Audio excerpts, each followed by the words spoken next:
Assalamualaikum warahmatullahi wabarakatuh. Nama saya Wila Putri dari Manajemen 1. Pada kesempatan kali ini saya akan menjelaskan materi manajemen operasional, yaitu forecasting.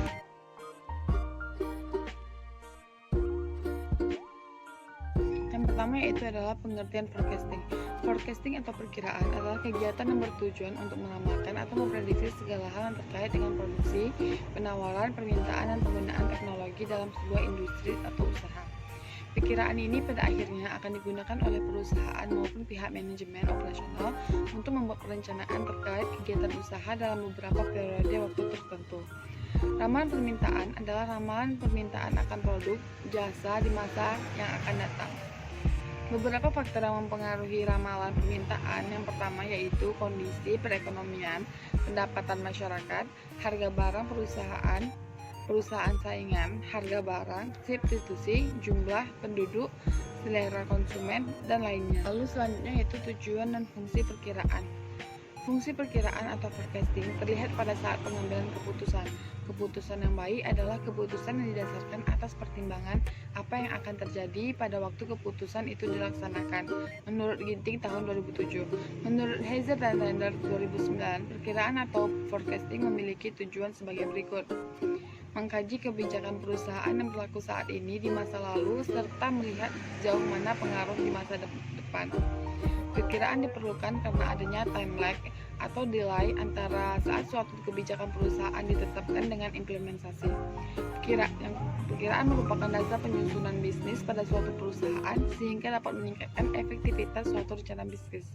Lalu selanjutnya yaitu metode peramalan permintaan. Yang pertama yaitu berdasarkan waktu. Berdasarkan waktu, perkiraan atau forecasting dapat menjadi 3 jenis, yaitu yang pertama peramalan jangka pendek. Digunakan untuk meramal perencanaan pembelian, penunggasan kerja, penjadwalan kerja, tingkat produksi, dan meramalkan waktu tenaga kerja. Lalu peramalan jangka menengah 1-3 tahun. Digunakan untuk meramal, merencanakan penjualan, merencanakan anggaran produksi, merencanakan anggaran kas. Lalu yaitu yang ketiga, peramalan jangka panjang atau dalam periode 3 tahun lebih.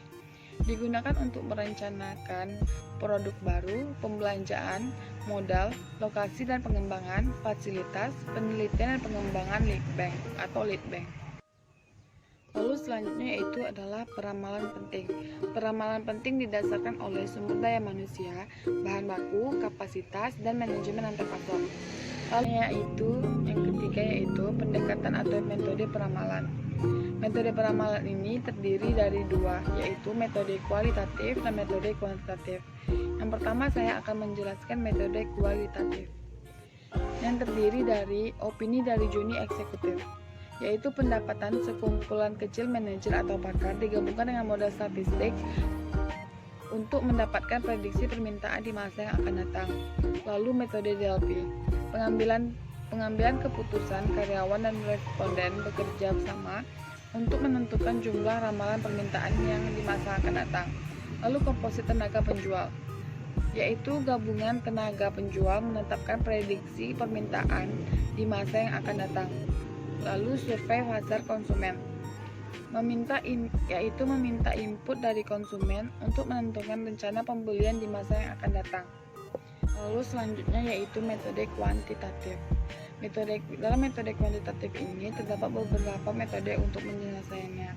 Yang pertama yaitu metode naif, di mana permintaan bulan terakhir menjadi ramalan bulan berikutnya dengan rumus yaitu MAP atau Mean Absolute Deviation sama dengan MD sama dengan sigma aktuan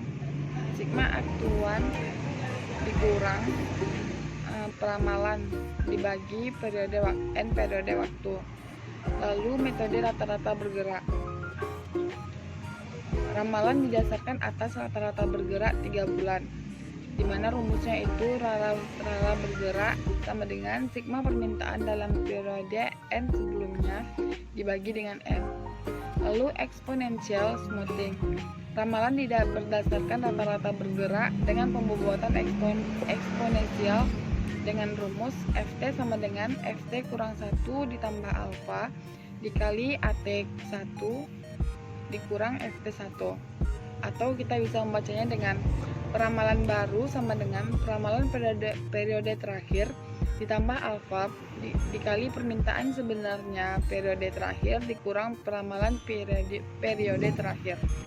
Lalu yang keempat ada proyeksi tren, di mana artinya ramalan permintaan berdasarkan proyeksi tren data-data masa lalunya dengan rumus nilai terhitung dari variabel D yang diprediksi sama dengan A ditambah BX. Dan keterangannya dapat kita lihat di tabel di atas tersebut.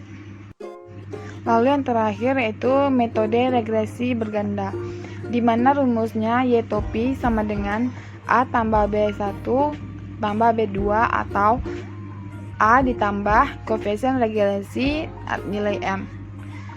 Dapat kita lihat di tabel di atas ini rumusnya seperti itu dituliskannya. Sekian penjelasan yang dapat saya berikan. Apabila ada kesalahan mohon dimaafkan.